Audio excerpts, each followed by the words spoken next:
This is going to be a real quick video, hopefully. I just want to kind of give some advice for any of you guys watching. And this is advice that I would strongly encourage that you pass on to your family and friends as well, as it could save lives. And I'm not joking when I say that. At the same time, I do feel the need to give a small disclaimer that I am not a certified electrician. This advice is not intended to be given in professional capacity or received as professional advice by any means. If you do have any electrical work that needs to be done, any issues with your electrical systems, please do not attempt to fix or repair it yourself. Please consult the proper licensed professionals. I will take no responsibility or liabilities from any problems arising if you guys try to do your own electrical work or troubleshooting after watching this video. Please bear in mind that even residential voltages of 110 or 220 can be lethal. At the very least, they can create numerous fire and shock hazards, injury to person or property, and again, at the very worst, they can be lethal to you or to your family. So electricity and electrical work is definitely not something to take lightly.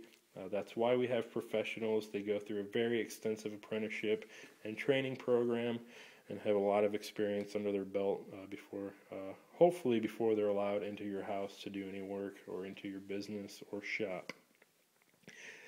That being said, I can make this recommendation for every single person watching this video. This is something I think every homeowner in America should own, or even if you don't own a home. If you use electricity in any capacity, I believe you need to have one of these. You need to know how to use it, and you need to use it. And what this is an outlet tester. It's also got a function for testing GFCI outlets. And it's very easy to use, very simple to read, and these are very plentiful. You can get them at just about any hardware store. I've even seen them at local supermarkets. I've seen them at Walmarts. You can pretty much pick them up anywhere. They're very cheap, usually between $5 and $15, and I believe they're worth every penny. And again, you need to get one with GFCI circuit testing capability.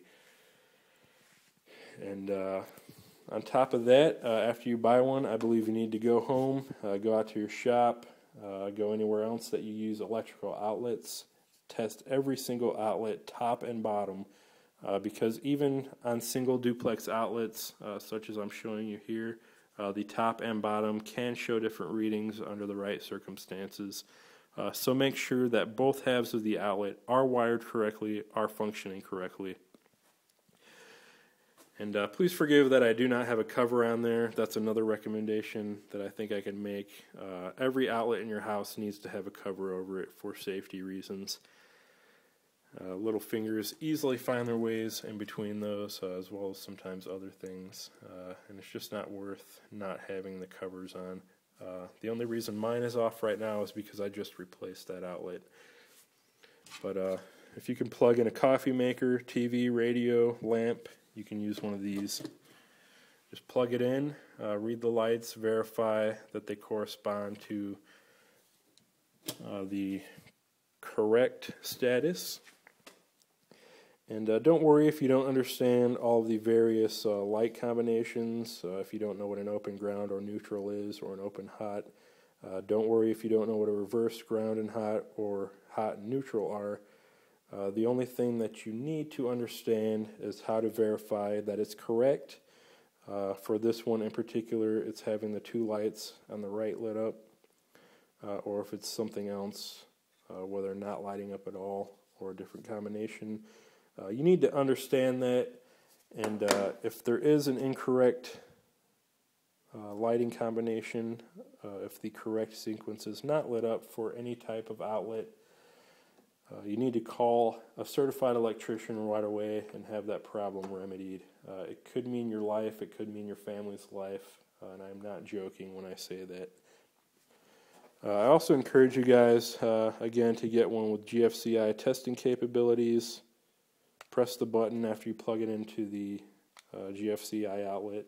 Verify that it's working, verify that you can reset it. Because those things are very easily to install improperly, especially if you're chaining GFCIs to a single one down the line. Verify that they're all working and functioning properly. And that's the best advice I think I can give you guys right now. And again, if you don't have one of these, go out, invest in one, test every outlet in your house to make sure that it's working properly. I think a lot of you may be surprised at how many outlets are not wired correctly or may not even be working for one reason or another. I've actually found a couple in my garage recently that I've had to repair, that one being one of them. And those were improperly grounded, and I actually need to go throughout the rest of my garage and fix some more. And I'm only doing my own electrical work because of an extensive background that I have in it, although not to a professional capacity again. I will, however, not recommend anyone else do the same. I do so at my own risk, and you would do so as well. Another thing, if you must wire or replace your own receptacles, which I do not recommend, I'm not going to get into the basic electrical safety guidelines. This is just something that I think is commonly overlooked that I'll briefly touch on without going too in-depth into it.